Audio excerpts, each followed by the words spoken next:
Partiu leitura? Bora lá! Venha se aventurar com a gente no Clube do Livro da Associação Tocando em Frente. Inscreva-se, curta, compartilhe.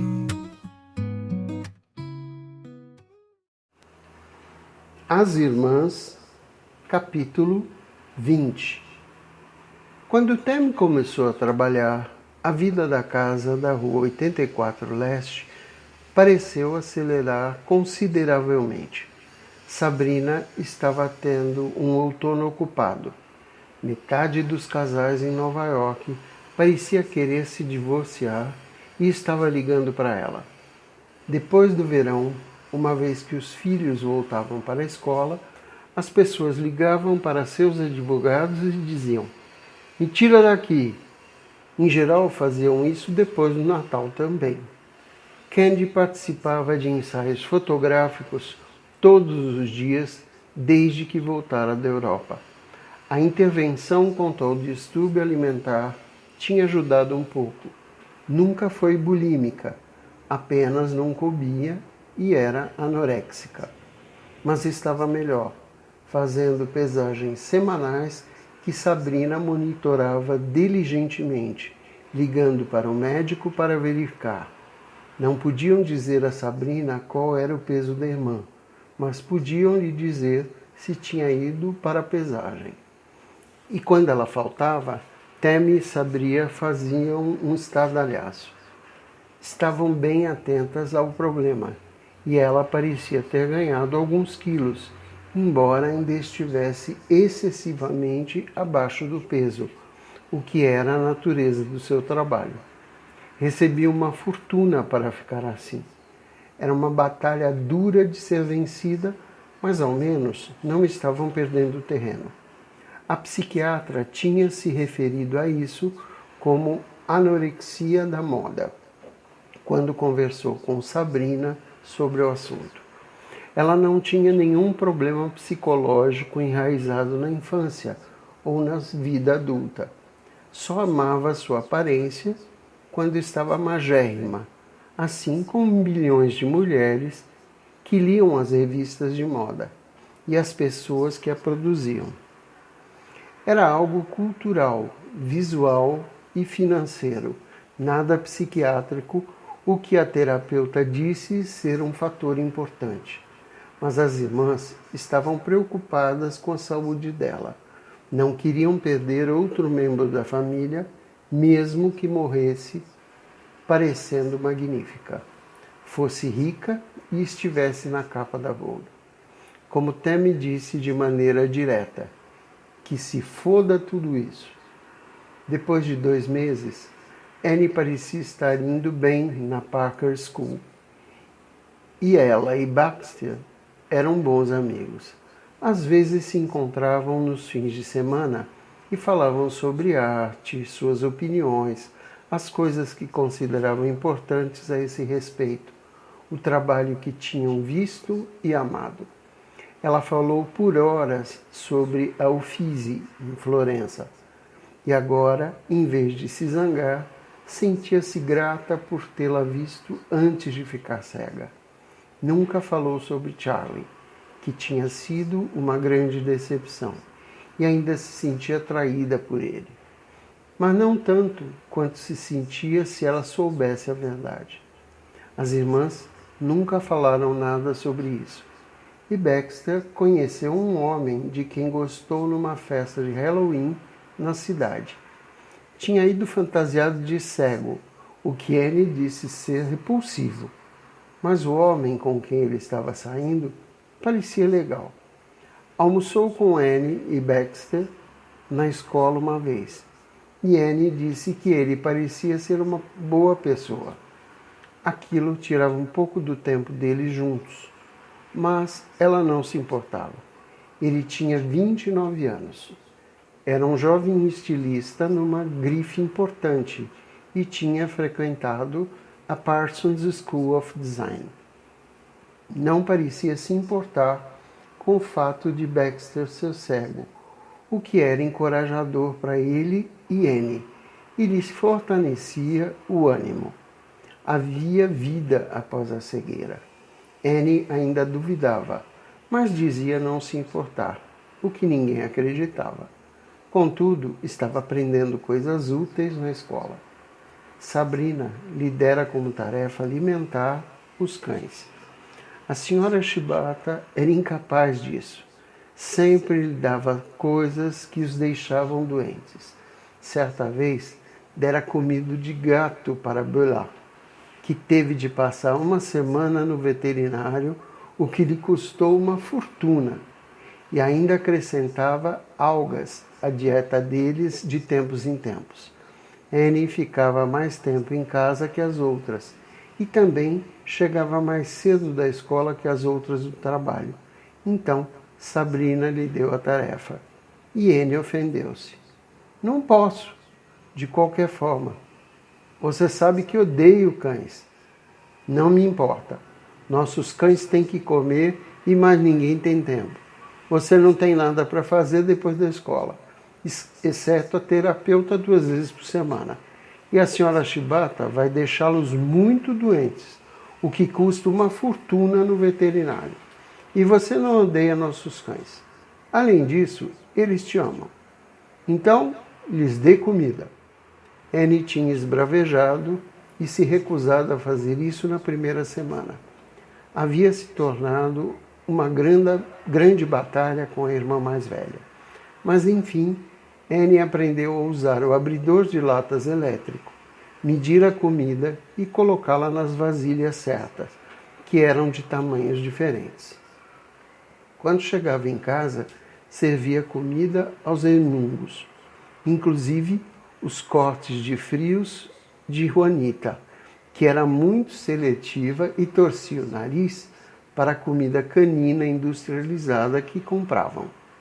Fez arroz para eles certa vez quando estavam doentes, depois que a senhora Shibata lhes deu alga novamente com um de seus picles japoneses como brinde, coisa que fedia pela casa.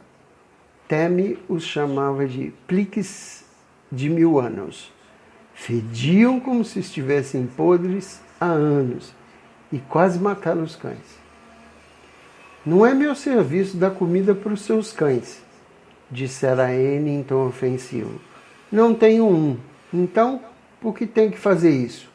Porque eu mandei, disse Sabrina por fim. E Temi disse que ela estava sendo um pouquinho dura. Essa é a questão, confessou Sabrina. Não podemos tratá-la como inválida. Acho que devemos lhe dar outras tarefas. Sabrina mandava a caixa do correio com correspondência para postar sempre que possível e pedia-lhe para buscar coisas na lavanderia no fim da rua, porque chegava em casa antes de a loja fechar. O que acha que eu sou? Garota de recados? Do que morreu o seu último escravo? Rosnou Annie. Era uma batalha contínua entre elas, com Sabrina pedindo constantemente que fizesse tarefas, apanhasse coisas na loja de ferragens, comprasse um secador de cabelo novo quando o dela quebrou. Sua missão era fazer Annie ficar independente, e esta era a melhor maneira de fazer isso, mesmo que às vezes também se achasse cruel. Até brigou com ela por derramar a comida do cachorro na despensa e deixar tudo uma bagunça, e a fez limpar antes que atraísse ratos para casa. Annie acabou em lágrimas por causa disso e não falou com Sabrina por 2 dias, mas ela estava se tornando cada vez mais independente e capaz de cuidar de si mesma. Temi teve que admitir que o plano estava funcionando, mas era definitivamente agressivo, e quase sempre Candy ficava a favor de Annie, sem compreender a motivação por trás disso, e chamava essa menina de vaca. Era uma briga de gato e rato, com Temi como mediadora em grande parte do tempo. Mas Annie estava se tornando uma mulher independente de novo, tendo visão ou não. E não tinha mais medo de enfrentar o mundo. O supermercado, a farmácia e a loja de ferragens já não a desafiavam mais, com cegueira ou não. O maior problema era que ela não tinha vida social. Tinha poucos amigos em Nova York e era tímida para sair. Sempre foi a menos sociável das irmãs e a mais introvertida, passando horas sozinha, esboçando, desenhando e pintando. Perder a visão a isolara ainda mais. O único momento em que ia a alguma parte era com as irmãs, que se esforçavam para levá-la para sair. Mas era difícil. Candy levava uma vida louca com fotógrafos, modelos, editores e pessoas do mundo fashion, muitas das quais Sabrina e Tammy consideravam inadequadas, mas eram com quem trabalhava em seu ramo e era inevitável que saísse com elas. Sabrina trabalhava por muitas horas e queria passar seu tempo com Chris, e ambos ficavam cansados demais para sair muito durante a semana. E Tammy estava num ritmo alucinante em seu novo emprego, que tinha tantas crises quanto seu antigo em Los Angeles. Então, na maior parte do tempo, Annie não tinha com quem sair e ficava em casa. Era importante para ela sair uma vez por semana para jantar com as irmãs, o que todos concordavam não ser suficiente, mas não sabiam como resolver o problema. E Annie garantia que gostava de permanecer em casa. Estava começando a ler em braille e passava horas com seus fones de ouvidos, ouvindo música e sonhando. Não era uma vida plena para uma mulher de 26 anos. Precisava de pessoas e festas, lugares para frequentar, amigas e um homem em sua vida, mas isso não estava acontecendo, e as irmãs temiam que nunca acontecesse. Ela não lhes revelava nada, mas pensava o mesmo. Sua vida estava encerrada, como a do pai, que ficava sentado em sua casa em Connecticut, chorando pela esposa falecida na maior parte do tempo. Sabrina e Tammy se preocupavam com ambos e queriam fazer algo a respeito, mas nenhuma delas tinha tempo. A vida de Tammy era insana. Como se constatou mais tarde, Irving Solomon basicamente queria lhe entregar o programa e deixar que lidasse com tudo. Ele passava metade da semana na Flórida e jogava tênis sempre que podia.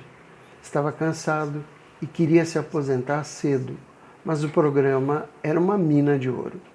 Quando Tammy tentou discutir os problemas do show, ele a dispensou do escritório, dizendo que ela tinha lidado com problemas maiores no último emprego. Então, que lidasse com isso. Confiava completamente nela. Merda, o que posso fazer aqui? Disse ela ao produtor associado certa vez. Estou dirigindo um programa em que as pessoas se estapeiam na TV e mudaram o nosso horário para concorrer com um programa de sucesso. Só o que interessava era a audiência, e desde que continuasse boa, ninguém queria saber de mais nada. Ela teve a ideia de que os casais deviam pelo menos parecer decentes. Então, mandou seu assistente ligar para a Bernays para ver se podiam arranjar roupas em troca de propaganda no programa. Eles amaram a ideia. Pelo menos não teremos que olhar para as tatuagens, disse Tammy com alívio. Estava tentando melhorar o programa, dar certa classe, o que era arriscado, eles bem sabiam. Um time que está ganhando não se mexe, alertou o produtor associado. Mas Tammy estava seguindo seus instintos e achava que as pessoas se identificariam melhor e se importariam mais com o programa se as pessoas parecessem menos miseráveis e mais classe média. Jerry Springer já era o melhor naquele ramo. Ele queria abrir um nicho próprio. Contratou 2 cabeleireiros de uma novela famosa para fazer o cabelo das mulheres e tentou deixar a aparência de Desirée ficar um pouco mais sob controle. Ela ficou furiosa por Tammy não gostar de sua aparência, mas a audiência amou o resultado. Tammy, na verdade, conseguiu colocar a psicóloga da equipe em terninhos beges atraentes de estilistas famosos, alguns vestidos de seda mais modestos, em que seus seios gigantes não se derramassem até os joelhos, e Desirée, de repente, se tornou uma autoridade em seu campo, não uma drag queen. Sua aparência era bastante a gaiola das loucas antes disso. E em 3 semanas de mudanças implementadas por Tammy, conseguiram 2 patrocinadores novos. Um de sabão para lavar louça e outro de fraldas. Tudo tinha a ver com limpeza e a audiência disparou. Isso não eliminava os problemas que tinham que lidar com os casais, que era uma legião. Um marido tinha puxado uma arma para o apresentador quando este o chamou de pouco traidor. O cara ficou como uma panela de pressão pelo resto do programa e empurrou o apresentador contra a parede com uma arma na barriga no instante em que saíram do ar. Ninguém tinha ideia de como o marido tinha passado com uma arma pelo segurança, mas lá estava ela, e aconteceu de Tammy estar passando e presenciar a cena. Concordo com você, Jeff, disse calmamente. Esse cara é um babaca. Também não gosto dele, mas não vale a pena ir para a cadeia por isso.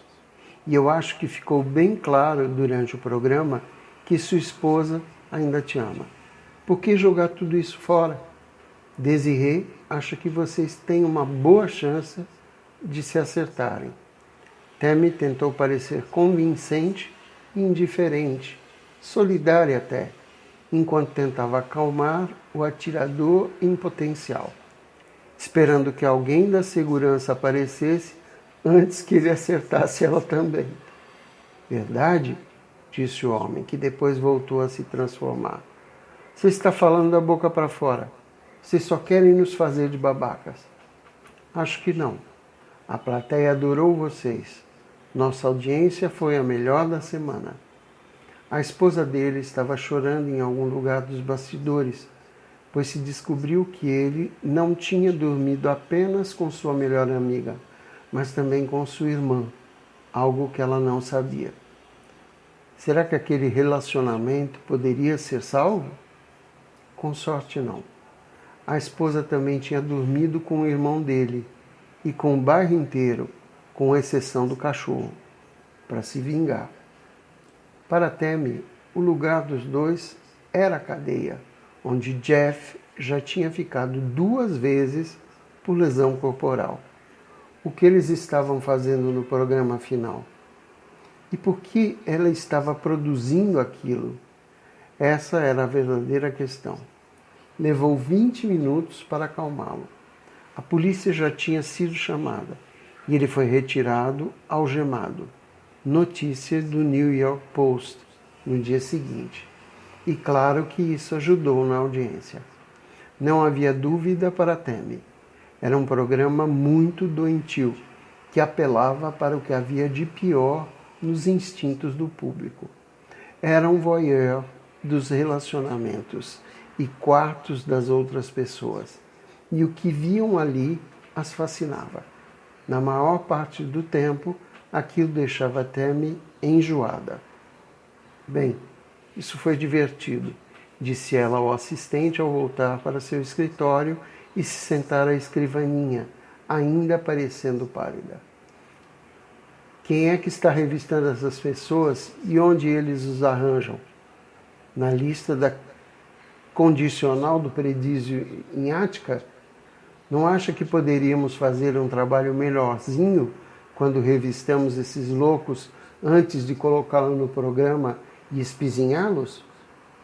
Ela fez estardalhaço na reunião da produção seguinte e o produtor associado se desculpou profusamente. O apresentador, na verdade, já havia sido baleado antes. Tinha recebido um imenso aumento de salário por causa disso. E o carro agora era considerado de alto risco.